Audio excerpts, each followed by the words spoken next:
अब खबर है सावली तहसील से, जहां तहसील के कापसी में परम पूज्य शेषराव महाराज संगठन की ओर से नववर्ष के अवसर पर नागरिकों में दूध का वितरण किया गया। इस मौके पर सीटीवी प्रतिनिधि प्रवीण गेडाम ने वहां पर मौजूद नागरिकों से बातचीत की। सावली तहसील के कापसी में परम पूजनीय व्यसन मुक्ति के महाराज शेषराव जी इनके कदमों पर कदम डालते हुए सावली तहसील के परम पूज्य शेषराव महाराज संगठन ने नए वर्ष के मौके पर दूध वितरण का कार्यक्रम किया, जिसमें बड़ी संख्या में लोगों ने और गांव वासियों ने दूध वितरण कार्यक्रम में सहकार्य किया। इस नए उपक्रम से शराब से बेहतर दूध, यह संकल्पना इस कार्यक्रम से स्पष्ट होते दिखाई दी।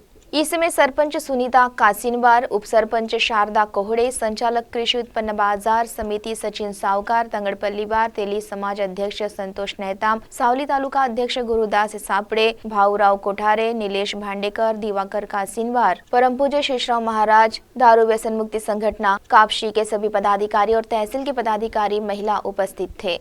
तुळोजी महाराज व्यसन मुक्ती संघटनाच्या माध्यमातून आज या कापशी गावामध्ये दूध वाटपाचा कार्यक्रम घेण्यात आलेला आहे।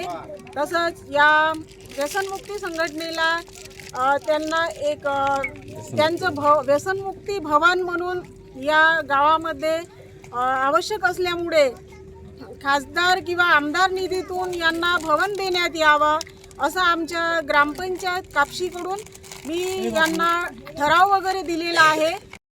शेषराव महाराज दारू व्यसनमुक्ती संघटना चंद्रपूर जिल्हा संपूर्ण तालुक्यामध्ये संपूर्ण जिल्ह्यामध्ये परमपूज्य शेषराव महाराज संघटना कार्यरत आहे। या संघटनेचा एकच उपक्रम की आपण गावागावात जे दारू व्यसनी लोक आहेत त्यांची दारूमुक्त कशी होईल याकरता प्रयत्न करीत आहेत। त्या निमित्तानेच परमपूज्य शेषराव महाराज दारू व्यसनमुक्ती संघटना सावली तालुका, मी स्वतः सावली तालुका अध्यक्ष गुरुदेव चापडे, आज माझी संपूर्ण संघटना परमपूज्य शेषराव महाराज दारू व्यसनमुक्ती संघटना कापसी यांनी एक उपक्रम ठेवला। दरवर्षी हा कार्यक्रम चंद्रपूर जिल्ह्यात चंद्रपूरला सुद्धा आयोजित होतो, त्या ठिकाणी आम्ही जात होतो। आणि यावर्षी आम्ही ठरवलं की गावामध्येच आपण हा उपक्रम राबवायचा आणि प्रत्येक वर्षी हा उपक्रम चालू ठेवायचा। त्यानिमित्त आम्ही आज दूध वाटप हा कार्यक्रम ठेवला। जे व्यसनी लोक आहेत त्यांनी दुधाचा ग्लास सोडावा आणि दारूचा ग्लास सोडावा आणि दुधाचा ग्लास हातामध्ये घ्यावा आणि संपूर्ण हे नवीन वर्ष, ही नवीन पहाट दारू या व्यसनातून व्यसनमुक्त जगावी याकरता परमपूज्य शेषराव महाराज संघटना ही कार्यरत आहे आणि हे कार्य समोर असंच चालू राहील। सीटीवी के लिए प्रतिनिधि प्रवीण गेडाम की रिपोर्ट।